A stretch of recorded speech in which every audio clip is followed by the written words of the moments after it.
রায়গঞ্জ শহরের অশোকপল্লী এলাকায় দীর্ঘদিন ধরে মদ ও গাঁজার অবাধ আসর বসার অভিযোগে মঙ্গলবার সন্ধ্যায় রায়গঞ্জ থানার গণদরখাস্ত জমা দিলেন স্থানীয় বাসিন্দারা। আবেদনপত্রে দাবি করা হয়েছে, এলাকার কিছু অসামাজিক ব্যক্তি সকাল থেকে রাত পর্যন্ত প্রকাশ্যে মদ্যপান ও গাঁজা সেবন করায় এলাকায় স্বাভাবিক পরিবেশ নষ্ট হচ্ছে। এর ফলে সাধারণ মানুষের চলাফেরা এবং সামাজিক নিরাপত্তা বিঘ্নিত হচ্ছে বলে অভিযোগ। স্থানীয়দের বক্তব্য, দীর্ঘদিন ধরে এই সমস্যা চললেও কার্যকর কোনো পদক্ষেপ নেওয়া হয়নি। তবে বর্তমান পরিস্থিতিতে পুলিশের ওপর আস্থা ফিরে পাওয়ার এলাকা বাসিন্দারা একজোট হয়ে রায়গঞ্জ থানায় দ্বারস্থ হয়েছেন।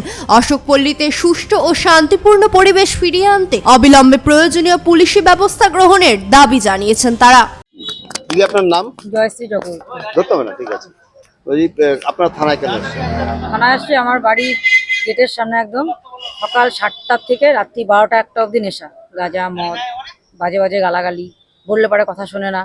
দীর্ঘদিন ধরে চলছে এগুলো। কিছু যদি বললে কোনো কথা শোনে না। তারপরে কালকে পরশুদিন রাত্রে বাধ্য থানায় ফোন করা হয়েছে, পুলিশ গেছে। পুলিশ যাওয়ার পরে ওরা কালকে সকাল থেকে আবার একই কাজ, যদি বলি চলে যা, সরবে না, গালাগালি করবে। গেটের সামনে একদম মেইন গেটের সামনে কোনো কারবার না, মানে বাচ্চা বাচ্চা ছেলেরা গাঁজা খায়, মদ খায়, ওদেরও তো ক্ষতি হচ্ছে না। ছোট ছোট বাচ্চা। কোন জায়গাটায় বাড়ি? আমার বাড়ি অশোকপল্লী 3 নম্বর ওয়ার্ড। অশোকপল্লী তো বিস্তীর্ণ জায়গা। 3 নম্বর ওয়ার্ডে আমার বাড়ি হলো নীতিশ পালের বাড়ির পূর্ব দিকে সোজা। পূর্ব অশোকপল্লী। পূর্ব অশোকপল্লী সোজা একদম গেলে নীতিশ পাল আমার বাড়ি। মানে এখানে কি দীর্ঘদিন থেকে অশোকপল্লী? হ্যাঁ, এটা অনেক দিন হয়ে গেল, অনেক বছর হয়ে গেল। আমরা কি যাচ্ছি যাতে এই নেশার, মানে ছোট ছোট বাচ্চা আছে, বাচ্চাদের পড়াশোনার অসুবিধা হচ্ছে, আশেপাশের লোকের অসুবিধা হচ্ছে, যাতে এটা না হয়। আর এর তো ক্ষতি, তার মধ্যে আমি অসুস্থ, কারণ এই গাঁজার গন্ধে আমি কিছুদিন আগে রক্ত নিছি হাসপাতাল থেকে। এই গাঁজার গন্ধে আমার শ্বাসকষ্ট উঠে যাচ্ছে, আমি এটা সহ্য করতে পারতেছি না। আপনার নাম? জয়শ্রী চক্রবর্তী। দাদা আপনার নাম আর এখান মানে কোথায় বাড়ি আপনার? আমার নাম কামাখ্যা সরকার। বাড়ি? আমি রায়গঞ্জ 3 নম্বর ওয়ার্ডে থাকি। আপনার থানায় কেন এসেছেন?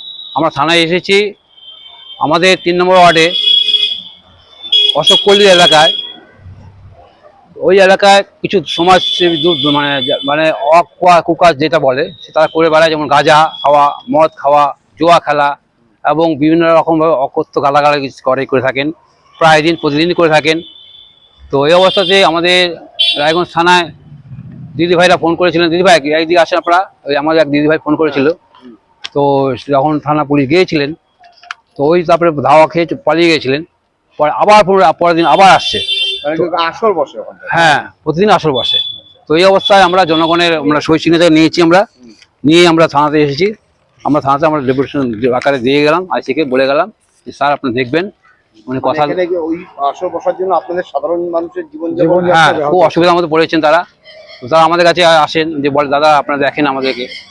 কি করে মদ খেয়ে? মদের আসর বসে? হ্যাঁ, মদে আসে, মদ গাঁজা জুয়া খেলা, হ্যাঁ, অকথ্য গালাগালি যাচ্ছে তাই গালাগালি সকাল থেকে রাত 12টা পর্যন্ত। মানে অতিষ্ঠ হয়েছে পাড়া, গোটা অশোকপল্লী এলাকা থাকতে পারছে অনেক বাইরে থেকেও আসে। লোক চলে আসে। ঠিক আছে, আপনার কি চাচ্ছেন? আমরা চাচ্ছি একটা সমাধান, যাতে পাড়ার লোক জনগণ সব ভালোভাবে থাকতে পারে, সুষ্ঠুভাবে থাকতে পারে, তারা সুষ্ঠুভাবে বসবাস করতে পারে, সমাজে যেন তারা ভালোভাবে চলাফেরা করতে পারে। এই চলাফেরার অধিকারটুকু আমরা চাই, যে মানুষ যেন ভালোভাবে বাঁচতে পারে, ভালো চলতে পারে। রায়গঞ্জ থেকে বিথিকা পালের রিপোর্ট, কুলিক নিউজ।